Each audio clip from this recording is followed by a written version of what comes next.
ओम शांति। 20/2/2024 के साकार अनमोल मधुर महावाक्य हैं। मीठे बच्चे, तुम्हें तन मन धन से सच्ची रूहानी सेवा करनी है। रूहानी सेवा से ही भारत गोल्डन एज बन जाएगा। क्वेश्चन, बेफिक्र रहने के लिए सदा कौन सी बात याद रखो? तुम बेफिक्र कब रह सकेंगे? 2 क्वेश्चन है। बेफिक्र रहने के लिए सदा याद रहे, यह ड्रामा बिल्कुल एक्यूरेट बना हुआ है। जो भी ड्रामा अनुसार चल रहा है ये बिल्कुल एक्यूरेट है, परंतु अभी तुम बच्चे बेफिक्र रह नहीं सकते। जब तुम्हारी कर्मातीत अवस्था हो तब तुम बेफिक्र बनेंगे।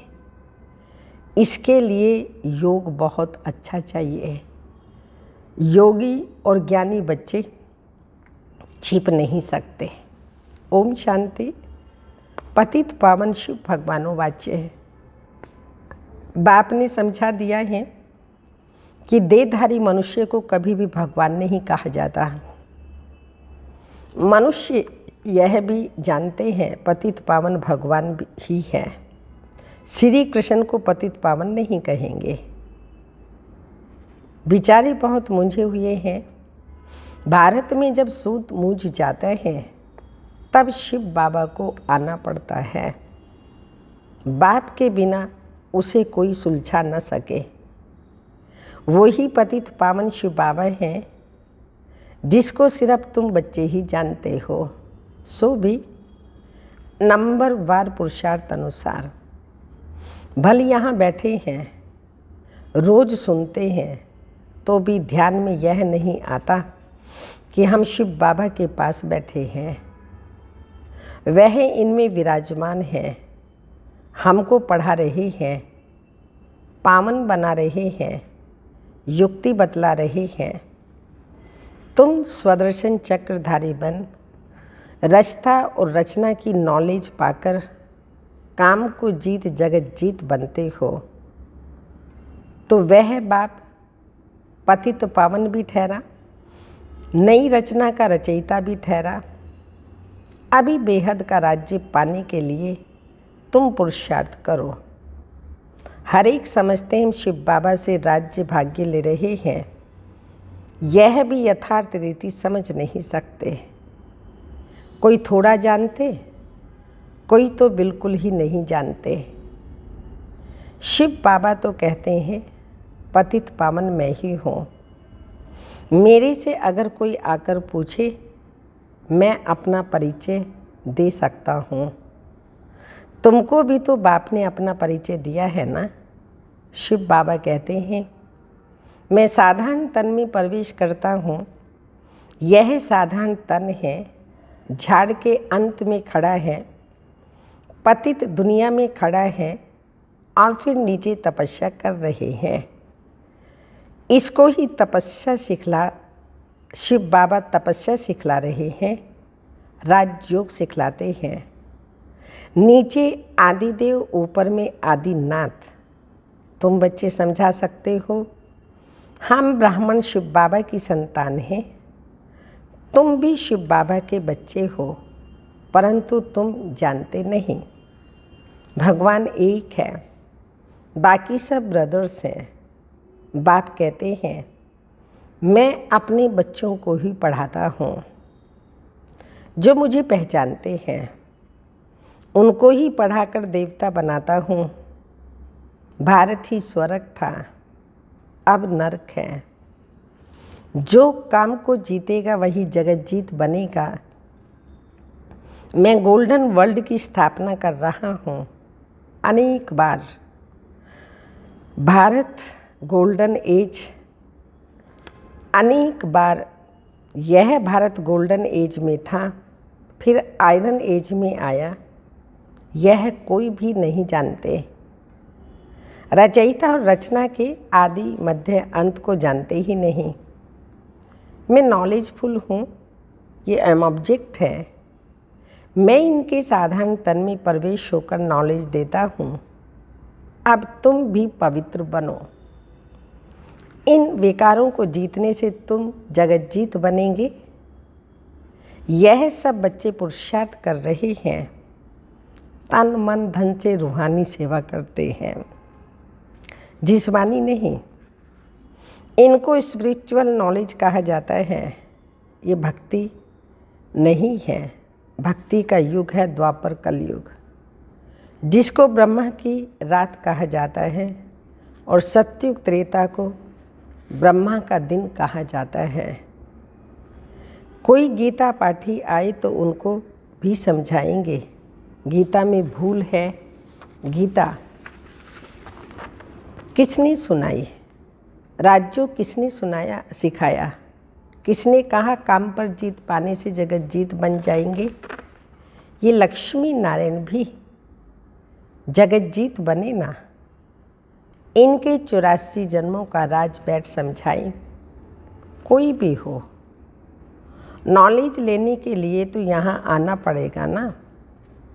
तो मैं तो बच्चों को पढ़ाता हूँ, परंतु तुम्हारे में भी कोई इतना नहीं समझते, इसलिए गायन है। कोटों में को में भी को भी समझते हैं। मैं जो हूँ जैसा हूँ, कोई तो यह 5% भी नहीं जानते।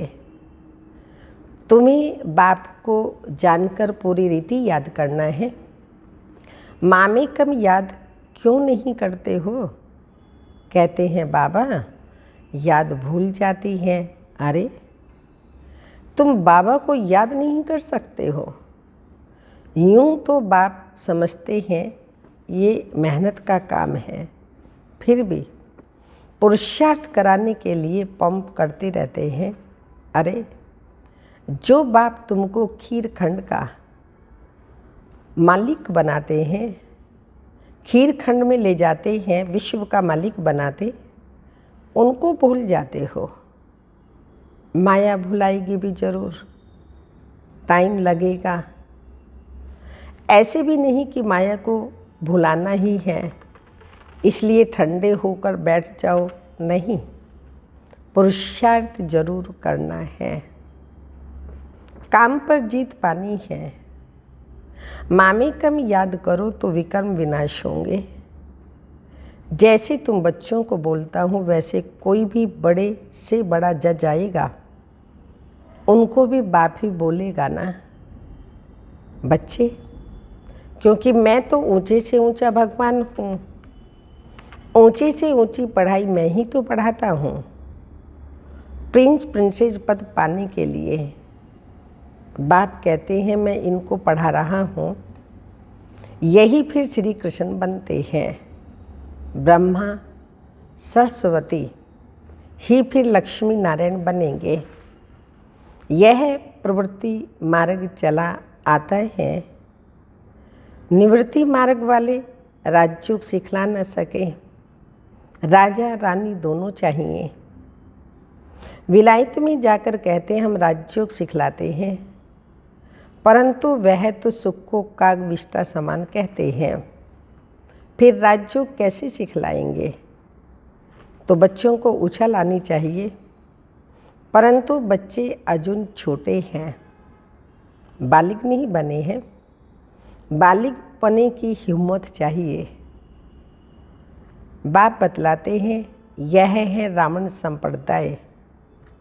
तुम पुकारते हो पतित पावन आओ, तो यह पतित दुनिया है या पावन दुनिया?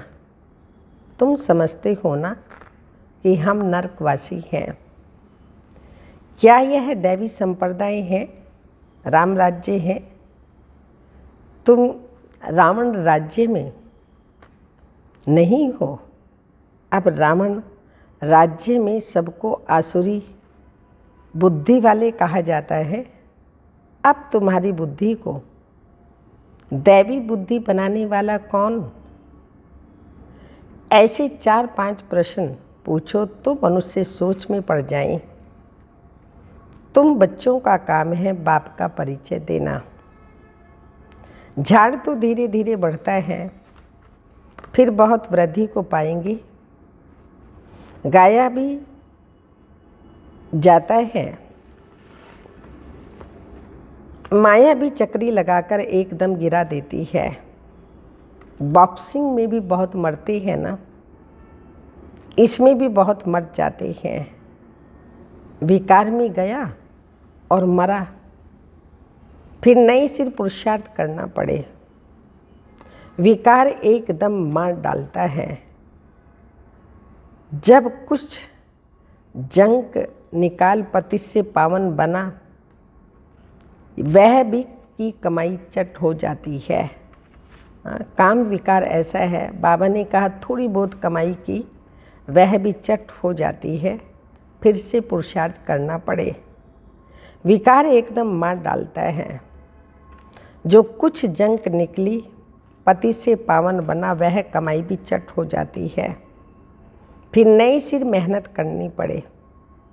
ऐसे नहीं उनको अलाउ नहीं करना है, नहीं, उनको समझाना है जो कुछ याद की यात्रा की यह सब खत्म हो गया।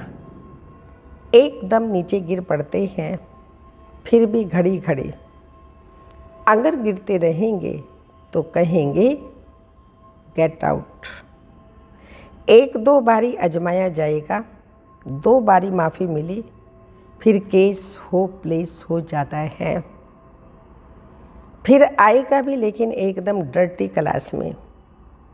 भेंट में तो ऐसा ही कहेंगे ना। जो बिल्कुल कम पद पाते हैं उनको कहेंगे डर्टी क्लास, दास दासियाँ, चंडाल। प्रजा में भी नौकर चाकर जाकर सब बनते हैं। बाप तो जानते हैं मैं इन्हों को पढ़ा रहा हूँ, हर 5,000 वर्ष के बाद पढ़ाता हूँ। वह लोग लाखों वर्ष कह देते हैं। आगे चलकर यह भी कहने लग पड़ेंगे कि बरोबर 5,000 वर्ष की बात है।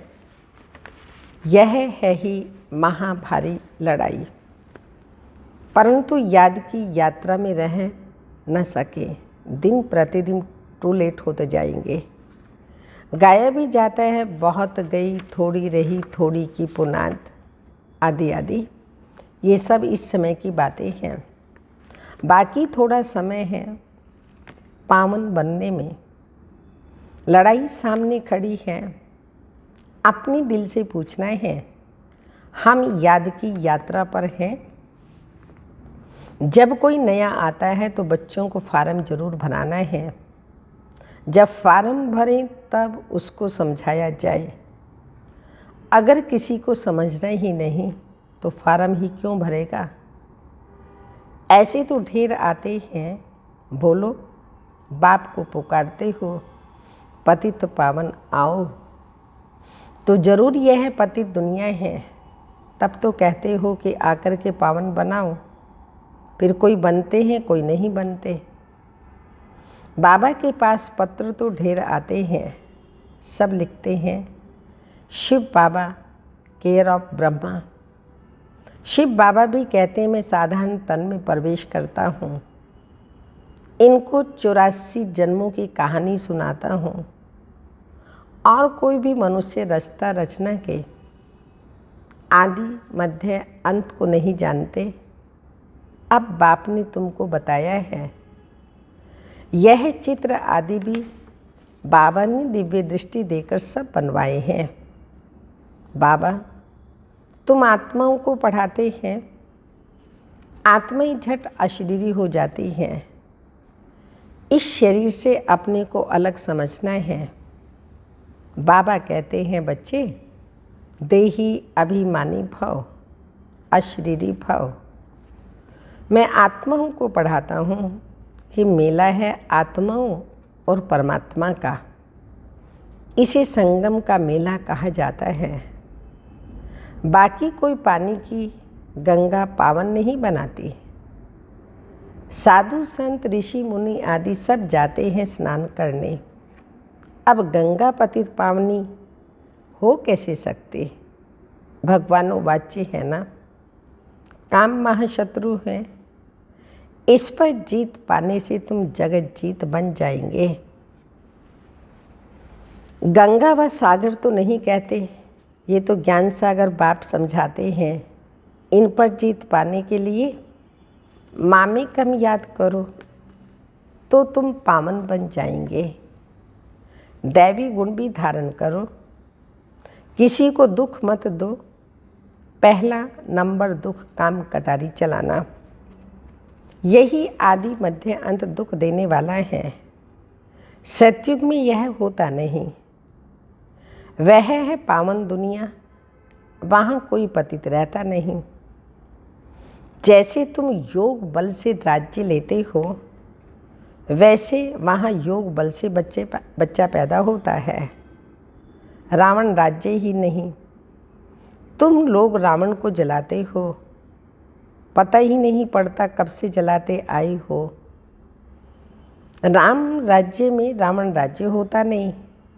ये बड़ी समझने की बातें हैं जो बाप बैठ समझाते हैं। समझाते तो बहुत अच्छा है, परंतु कल्प कल्प जो जितना पढ़े उतना ही पढ़ते हैं। पुरुषार्थ से सारा मालूम पड़ जाता है। स्थूल सेवा की भी सब्जेक्ट है। मनसा नहीं तो वाचा, वाचा नहीं तो कर्म ना। वाचा तो बहुत सहज है। पहले है मनसा अर्थात मन मना भाव। याद की यात्रा में रहना है। अपनी को आत्म समझ बाप को याद करना है। बाबा से शिक्षा लेनी है। बहुत हैं जो बाप को याद ही नहीं कर सकते। ऐसे नहीं कहेंगे कि ज्ञान को याद नहीं कर सकते। मामी कम याद नहीं कर सकते। याद नहीं करेंगे तो ताकत कैसे मिलेगी। बाप है सर्वशक्तिमान, उनको याद करने से ही शक्ति आएगी। इसको ही जौहर कहा जाता है। कर्मना भी कोई अच्छी करे तो पद मिले, कर्मना भी नहीं करते तो फिर क्या पद मिलेगा। सब्जेक्ट होती है ना। यह है गुप्त समझने की बातें। वो लोग योग योग करते रहते हैं, परंतु समझते नहीं योग से योग है क्या। यह तो गुप्त समझने की बातें हैं। वह लोग नहीं जानते। वो लोग योग योग करते हैं परंतु समझते नहीं योग से तुम विश्व के बादशाही लेते हो। योग बल से ही वहाँ बच्चा पैदा होता है। यह भी किसी को पता नहीं है। तुमको समझाया जाता है, फिर भी आधा कल्प के बाद तुम माया के मुरीद बन जाते हैं।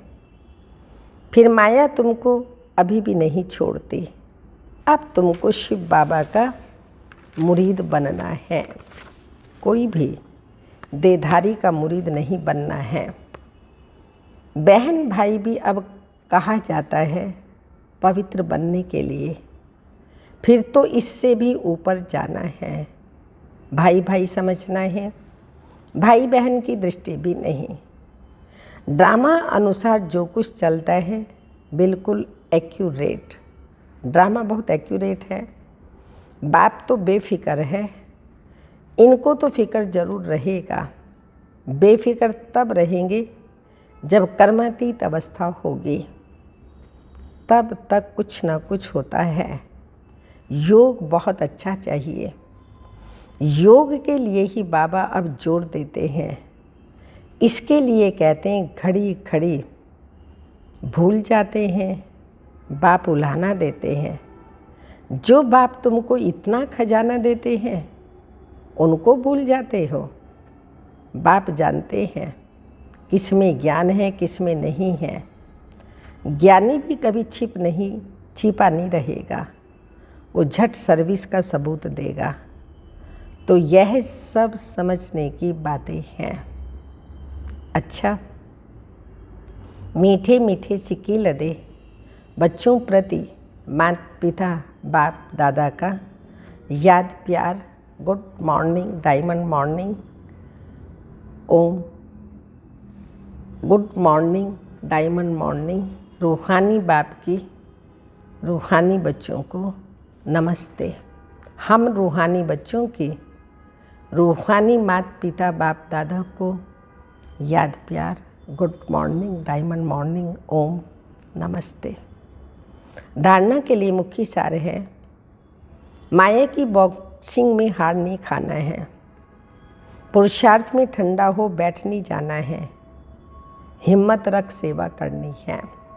सेकंड पॉइंट, ये ड्रामा एक्यूरेट बना हुआ है, इसलिए किसी भी बात का फिक्र नहीं करना है।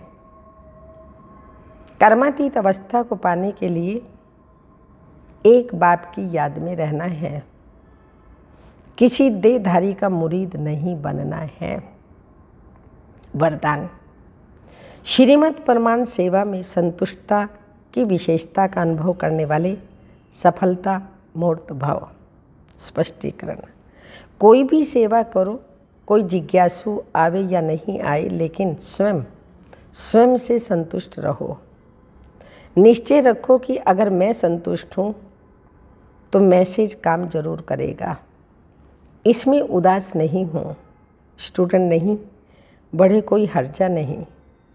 आपके हिसाब किताब में तो जमा हो ही गया ना, और उन्हों को संदेश मिल गया। अगर स्वयं संतुष्ट हो तो खर्चा सफल हुआ, श्रीमत प्रमाण कार्य हुआ। तो श्रीमत को मानना यह भी सफलता मूर्त बनना है।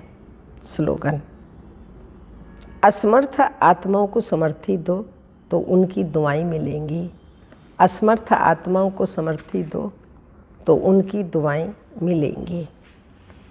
अव्यक्त इशारा है, आपके चेहरे पर एक तो सदा रूहानियत की मुस्कुराहट हो, दूसरा मुख से सदा मधुरता हो और मन बुद्धि में सदा शुभ भावना, रहम की भावना, दातापन की भावना हो। हर कदम में फॉलो फादर हो।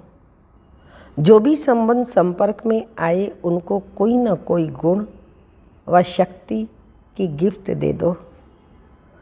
और कुछ नहीं है तो मीठे बोल की 2 गिफ्ट ही दे देना। जरूर खाली हाथ कोई ना जाए। ओम शांति।